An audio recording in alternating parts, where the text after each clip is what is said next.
지하철 9호선의 비밀 마지막 영상으로 지하철 9호선의 특색 있는 정거장은 어디인지 살펴보도록 하겠습니다.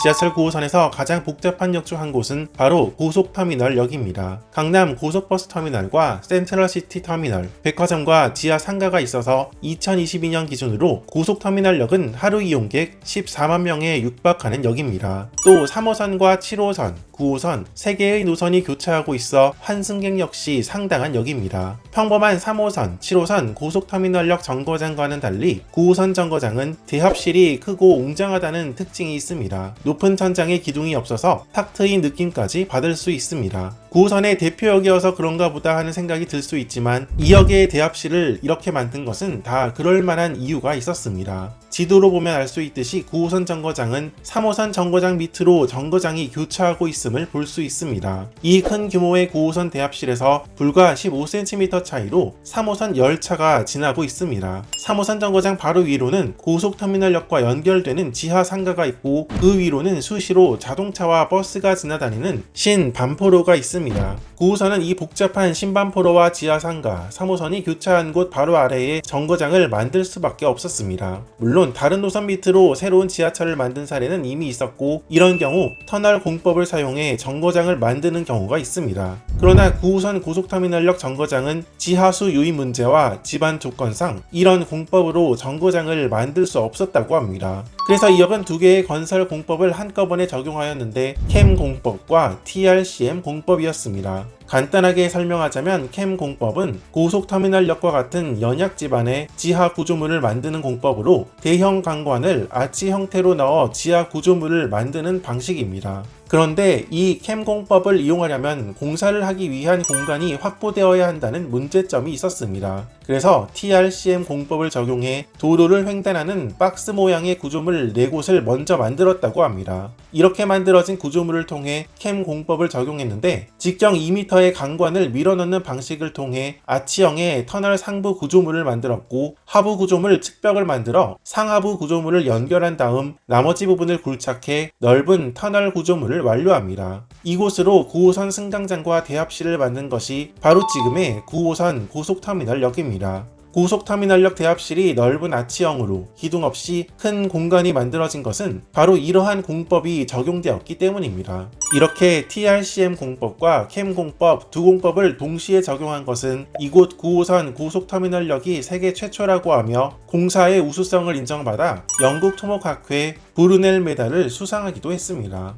이외에 9호선의 특색 있는 정거장으로는 9호선의 유일한 지상역인 개화역이 있습니다. 지난 지하철 9호선의 비밀 첫 번째 영상에서 소개한 바 있듯이 9호선 노선 조정과 지역 주민의 요구로 추가된 역으로 9호선 차량기지 바로 옆에 정거장이 들어서 있습니다. 지금은 스크린 도어에 가려져 잘 보이지 않지만 이 역은 개화역을 지나 얼마 안 가 선로가 끊긴 형태를 하고 있습니다. 이 역은 서울시 외곽에 위치하고 있고 바로 옆으로 김포나 고양시 방향으로 향하는 도로가 있는 만큼 이러한 위치적 특성을 이용해 개화역 광역환승센터가 옆에 있습니다. 그래서 이곳으로는 서울시 외곽 방면, 특히 김포시로 향하는 버스가 자주 운행하고 있습니다. 비록 개화역이 급행열차가 정차하지 않지만 경기도에서 들어올 때 처음으로 만나는 9호선 정거장이어서 개통 초기부터 시외에서 들어오는 이용객이 상당히 많았습니다. 이 중에서 김포시에서 들어오는 비율이 특히 많았습니다. 2018년 기준 개화역은 하루 평균 1만 명 정도가 타고 내리는 전철역이었으나 2022년에는 4천 명도 이용하고 있지 않습니다.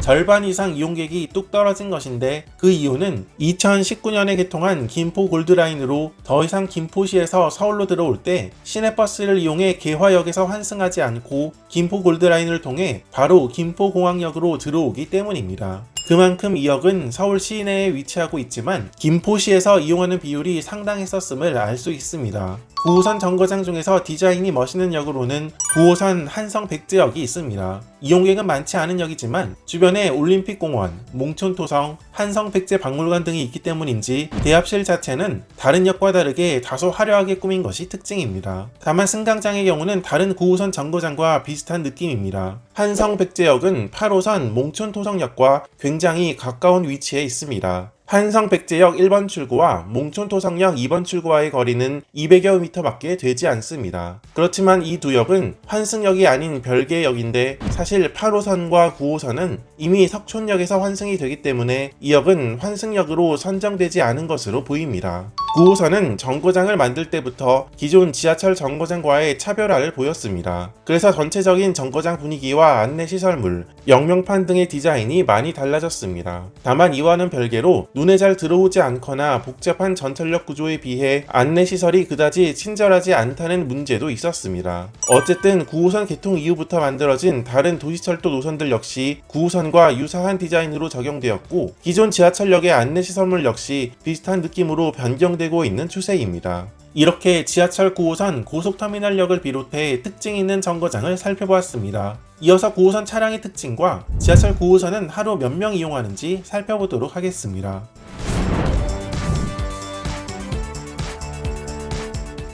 지하철 9호선은 6량 1편성으로 다니고 있지만 개통 초기에는 4량으로 다녔습니다. 이후에 2칸을 더 연결해서 다녔는데 원래 4량으로 다니다가 6량으로 늘린 차량들은 자세히 보면 가운데에 새로 만든 2칸과 기존 4칸이 객실 조명 밝기가 약간 다르다는 것을 볼 수 있습니다. 지하철 9호선은 만들 때부터 기존 전철 차량의 7인석 좌석폭이 좁아 불편하다는 의견이 있었습니다. 그래서 9호선의 경우는 7인석 좌석폭을 14cm 늘려서 이전에 다니던 차량보다 좌석 하나당 2cm 폭이 더 넓은 편입니다. 그래서 기존 7인석보다는 조금 편하게 앉아서 갈 수 있지만 좌석폭을 넓힌 대신에 출입문과 좌석 사이 공간이 그만큼 줄어들었음을 볼 수 있습니다. 참고로 이 지하철 9호선 차량과 유사한 디자인으로 만들어진 차량은 5호선에도 있습니다. 5호선, 하남, 검단산 연장과 함께 추가로 들어온 4개 편성이 이에 해당합니다. 타보면 차량 내 모니터 위치만 다를 뿐 전체적인 느낌은 9호선과 유사하다는 것을 알 수 있으며 역시 그래서 5호선 이 4개 편성 열차도 7인석을 유지하고 있지만 좌석폭은 기존 차량보다 조금 넓은 편입니다.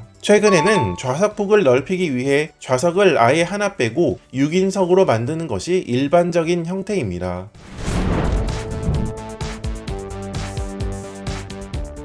이렇게 지하철 9호선의 비밀을 총 5개의 영상을 통하여 살펴보았습니다. 3기 지하철 9호선에서부터 12호선 중 유일하게 살아남아 만들어진 지하철 9호선은 IMF 외환 위기를 거치면서 노선 조정도 다양하게 이루어졌으며 이 과정에서 급행열차 도입이나 공항철도 직결, 그리고 새로워진 정거장 디자인 등 전체적으로 새로운 시도가 많이 이루어진 노선임을 볼 수 있습니다. 앞으로 9호선 연장이 계속 이루어질 예정인 만큼 도시철도 기능을 넘어서 광역철도의 기능도 수행할 수 있을 것으로 예상됩니다. 전국 지하철 노선 중 9호선은 혼잡도가 상당히 심한 노선으로 알려져 있습니다. 그런데 지하철 9호선의 하루 승하차 이용객 자체로만 보면 하루 평균 66만 7,272명 정도로 전국 도시철도 노선 중 9번째로 이용객이 많은 노선입니다. 이 수치는 서울 6호선보다 약간 많고 부산 1호선보다는 적은 수준입니다. 급행열차로 이용객이 특히 집중되는 현상, 또 상대적으로 강서에서 강동 방향으로 향하는 이용객이 특히 많다는 점, 김포공항역에서 인천, 경기도에서 들어오는 인원이 많아 종점에서부터 이용객이 많다는 점 등으로 인해 전체적인 혼잡도는 상당한 편입니다.